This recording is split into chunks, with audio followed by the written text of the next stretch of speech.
Dear students and parents, welcome back to my channel. మరి ఎఫ్సెట్ Telangana ఎఫ్సెట్ Andhra Pradesh ఎఫ్సెట్ apply చేశారా లేదా అని ఒకసారి రిమైండ్ చేయడం కోసం వీడియో చేస్తున్నాను. మరి లాస్ట్ డేట్ అయితే మనకి ఆల్రెడీ కూడా తెలంగాణలో అయితే 4వ తారీఖు ఏప్రిల్ 4వ తారీఖు వితౌట్ లేట్ ఫీజు అయితే ఉంది. వితౌట్ లేట్ ఫీజు మనం అనవసరంగా లేట్ ఫీజు కట్టుకోవడం జరిగింది. ముందు అప్లై చేసుకోండి. అనవసరంగా గవర్నమెంట్కి డబ్బులు కట్టుకోవడం అంత మంచి పని కాదు. మరి స్టూడెంట్స్ అందరూ కూడా అప్లై చేసుకోండి. మరి డీటెయిల్స్ చూద్దాం ఒకసారి. మరి డేట్స్లోకి వెళ్ళినట్టయితే తెలంగాణ ఎఫ్సెట్ షెడ్యూల్ డేట్స్ ఈ విధంగా ఉంది. డేట్స్లోకి వెళితే మీరు 4వ తారీఖు వితౌట్ లేట్ ఫీజు కట్టుకోవాలమ్మా. ప్రతి ఒక్కరు ఎడిట్ అప్లికేషను మనకి కరెక్షన్ అయితే తెలంగాణ 6 నుంచి 8 వరకు అయితే వచ్చేసింది. Last date of submission 250. మరి 10,000 కడితే మీకు మే 2వ తారీఖు దొరకకుండా 10,000 ఉంది. మనం అనవసరంగా ఎందుకు ప్రతి ఒక్క జేఈ మాత్రమే నమ్ముకోవద్దు. నేను ఈ వీడియో చేయడానికి ప్రధాన కారణం ఏంటంటే నేను జేఈ చేరతాను, ఎన్ఐటి చేరతాను, IIIT చేరతాను, IIT చేరతానని కొంతమంది స్టూడెంట్స్ కలలు కంటారు. కలలు ఓకే, మీరు కనొచ్చు, నో ప్రాబ్లం. చివరి వరకు ఎవరు ఎక్కడ చేరతారు ఎవరికి తెలియదమ్మ, గుర్తుపెట్టుకోండి. నాకు ఎక్స్పీరియన్స్, పర్సనల్ ఎక్స్పీరియన్స్ ద్వారా కూడా చెప్తున్నాను. సరే, లాస్ట్లో మీకు ఎంసెట్ రాయలేదు అనుకోండి. లాస్ట్లో ఫర్ ఎగ్జాంపుల్ ఎంసెట్ రాయలేదు, తెలంగాణ ఎంసెట్ కానీ ఆంధ్ర ఎంసెట్ కానీ రాయలేదు. మీకు ఏదో సపోజ్ జేఈలో ఒక 90%, 90 సపోజ్ జనరల్ స్టూడెంట్స్ ఒక 95% వచ్చింది. 95%లో మీకు ఎక్కడో జమ్మూ ఎన్ఐటి కానీ లాస్ట్లో చివరికి మీరు ఎప్పుడు వెళ్ళనటువంటి ప్లేస్లో జిఎఫ్టిఐ కానీ లాస్ట్లో జిఎఫ్టిఐ మరి IIITలు కొన్ని పనికిమాల IIITలు ఉంటాయి. వాటిల్లో ఎక్కడో వచ్చింది.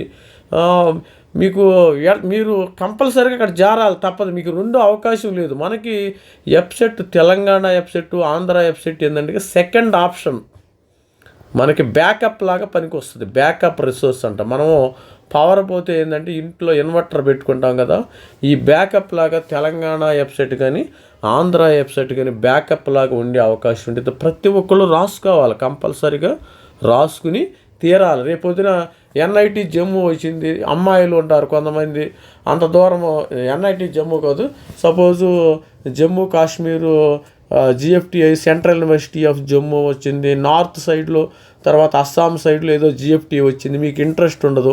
అప్పుడు ఏం చేస్తారు, మళ్ళీ ఎంసెట్టే మనకి ఇది అవుతుంది, మనకి ఎంసెట్టే దిక్కు అవుతుంది. ప్రతి ఒక్కళ్ళు కూడా ఒకసారి ఆలోచించండి. ప్రతి ఒక్కరు ఎవరైనా మీరు అప్లై చేసుకుంటే ఓకే, అప్లై చేసుకోకపోతే ఒకసారి మరి ఆంధ్రప్రదేశ్ ఎంసెట్ కూడా మరి డేట్స్ అయితే వచ్చేసి ఇంపార్టెంట్ డేట్స్. దీన్ని కూడా ఎక్స్టెండ్ చేయటం అయితే జరిగింది. 17 వరకు కూడా ఎక్స్టెండ్ చేశారు ప్రతి ఒక్కళ్ళు. 17 మార్చి 17ని ఎక్స్టెండ్ చేశారు. మరొకసారి డీటెయిల్స్లోకి వెళ్ళినప్పుడు మరి ఆంధ్రప్రదేశ్ ఎంసెట్లోకి వెళ్ళినప్పుడు 17వ తారీఖు లాస్ట్ డేటు మనకి. ఇక్కడ కూడా last date of submission of వీళ్ళు స్టూడెంట్స్ని కూడా ఎన్కాష్ చేస్తున్నారు గవర్నమెంట్ వాళ్ళు. వీళ్ళు కూడా 10,000 రూపాయలు పెట్టారు. ఎందుకంటే 3వ తారీఖు ఎగ్జామినేషను, మరి 3వ తారీఖు మార్చి వరకు వీళ్ళు 10,000 రూపాయలు పెట్టారు. అక్కడ కూడా సేమ్ పెట్టారు. మీరు అనవసరంగా పేమెంట్ వీళ్ళకి కడతాం ఎందుకు? మీరు ఒకసారి వితౌట్ లేట్ ఫీజుతో అప్లై చేసుకోండి. మనకు పోయేది ఏమి లేదు. ఎక్కువ 500 రూపీస్ 800 రూపీస్ పెద్దగా మనం ఎన్ని ఖర్చు పెట్టుకోవటం లేదు. అప్లై చేసేయండి. ఎవరైనా ఇంకా మిగిలి ఉంటే ఇంకా అప్లై చేయకపోతే త్వరగా అప్లై చేసుకోండి స్టూడెంట్స్. ఇలాంటి అవకాశం మనకి ఎఫ్సెట్ అనేది ఒక బ్యాకప్ లాగా ఉంటుంది, బ్యాకప్ ఎగ్జామ్. ఈ ఎగ్జామ్ని మీరు వదిలేసుకుంటే ఎట్టి పరిస్థితుల్లో కూడా చివరికి మీరు నష్టపోతారు.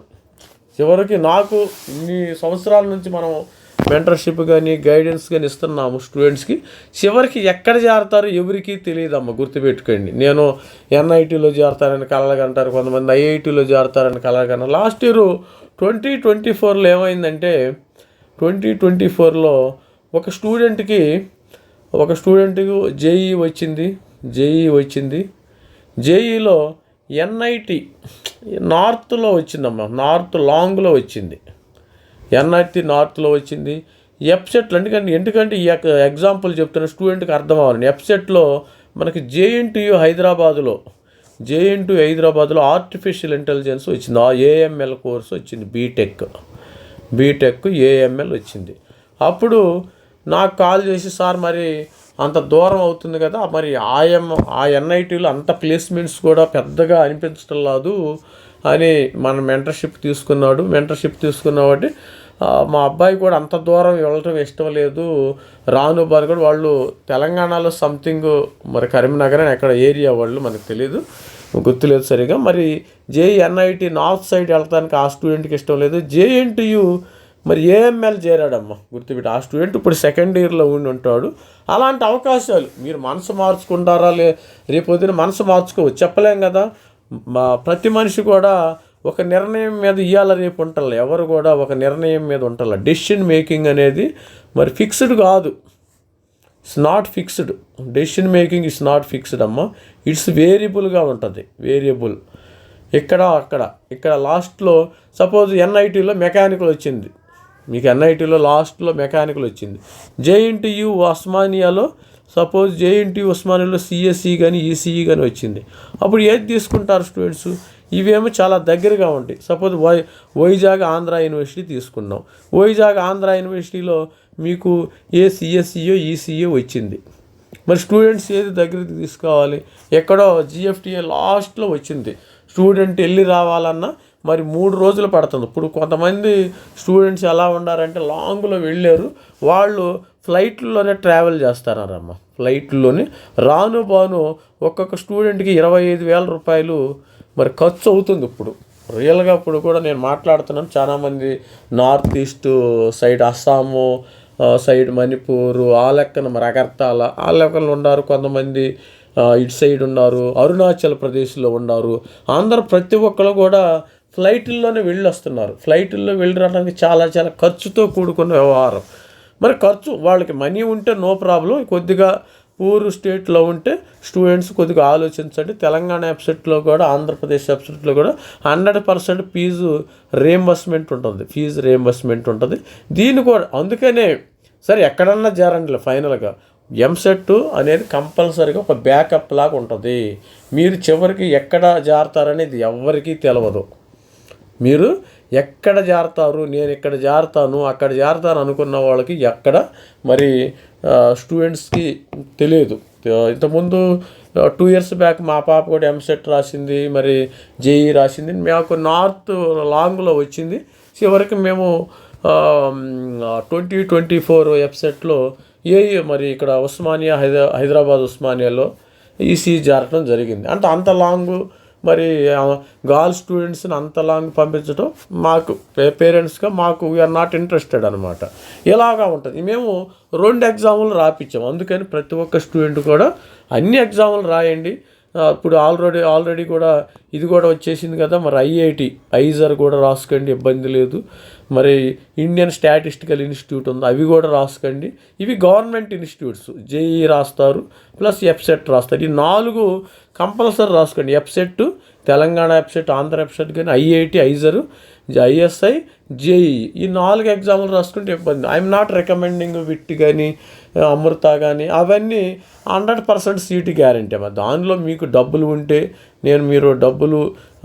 మీరు మనీ పే చేసుకునే కెపాసిటీ ఎవరైతే ఉంటే 100% సీటు గ్యారంటీ.